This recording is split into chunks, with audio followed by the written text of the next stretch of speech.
dédions ce film aux hommes et aux femmes qui ont écrit l'histoire du sucre et par là même l'histoire de l'île de la Réunion.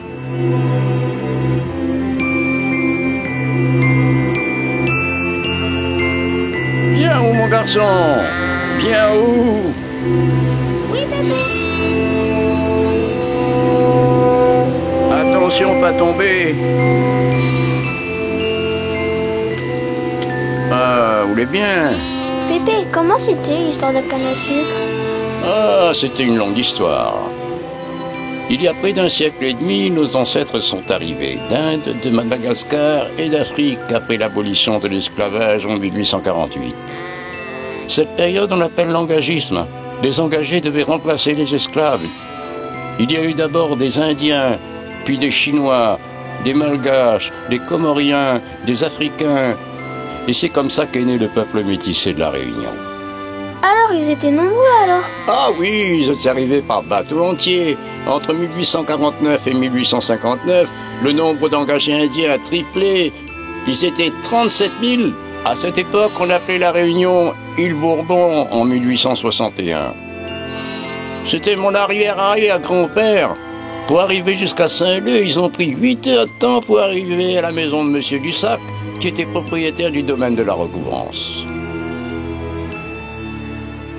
Tu m'aides, petit, Pépé va te montrer cette maison. C'est la case là-haut? Oui. Tu vois, mon garçon, cette propriété-là, elle appartenait à Jean Dussac. Et tous les soirs, et souvent très tôt le matin, ce monsieur se mettait à la fenêtre pour observer le ciel. Jusqu'au jour où il a décidé d'appeler sa future usine Stella Maris, la Vierge des Marins, puis Stella Matutina, l'étoile du matin. Et c'est sa femme qui a tranché avec Stella Matutina. Ah bon? C'est à cause de ça qu'on l'a appelée Stella Matutina? À cause des étoiles? Oui, oui, mon enfant. Tu sais, monsieur Dussac voulait faire une usine modèle. Pépé, il y avait combien d'usines en ce temps-là? Au milieu du 19e siècle, il y avait plus de 200 usines. Ah bon? 200 Ah usines? oui.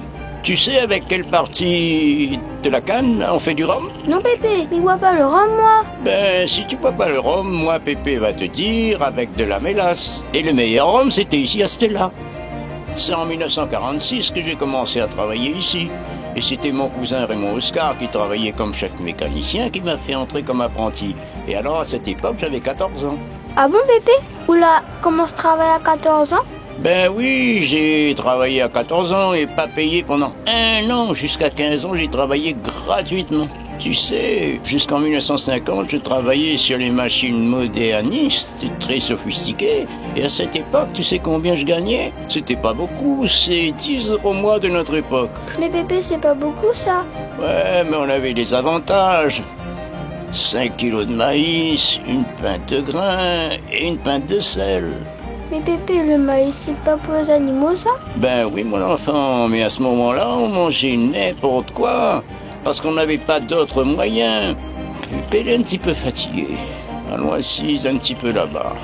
Il y a plein de choses à te raconter. Ah, vous t'es pauvre alors? Ah non. Tu vois, c'est une très longue histoire, mon enfant. Ici, Pépé a travaillé 44 ans sur les machines à vapeur. Et c'est en 1977, l'usine s'est arrêtée. Et pourquoi l'usine s'est arrêtée?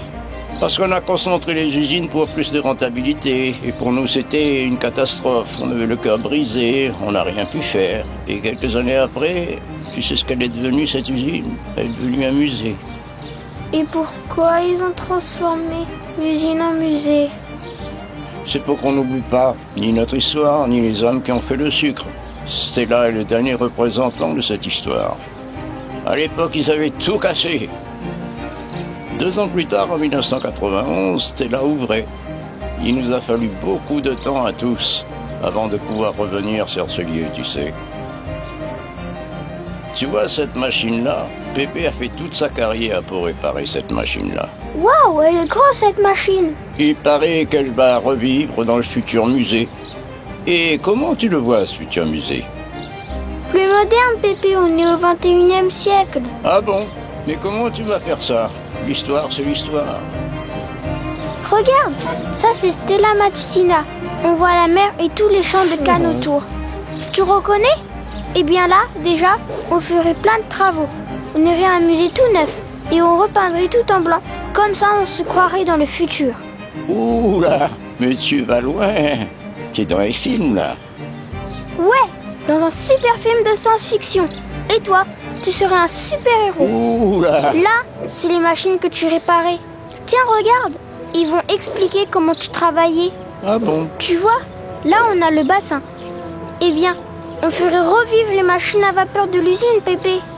Et on sera transporté au temps de nos ancêtres? Ouais, on volera. Là, c'est l'endroit où on pèse la canne. C'est comme si ça se faisait sous nos yeux. C'est avec la réalité augmentée. Ça, c'est un truc super moderne que nous a montré la maîtresse cette année. On s'y croit vraiment en vrai. Pépé, j'ai oublié de te dire, il y aura un cinéma 4D, t'imagines? Alors là, ça me dépasse. J'avais entendu parler de la 3D, mais alors là, la 4D... Et tu sais, ils ont même prévu des jeux et des animations pour les tout petits. Comme ça, ils apprennent eux aussi. C'est vrai. Le musée est là pour préserver cette mémoire et la transmettre aux générations futures. Eh bien, Pépé, ton histoire, on ne va pas l'oublier.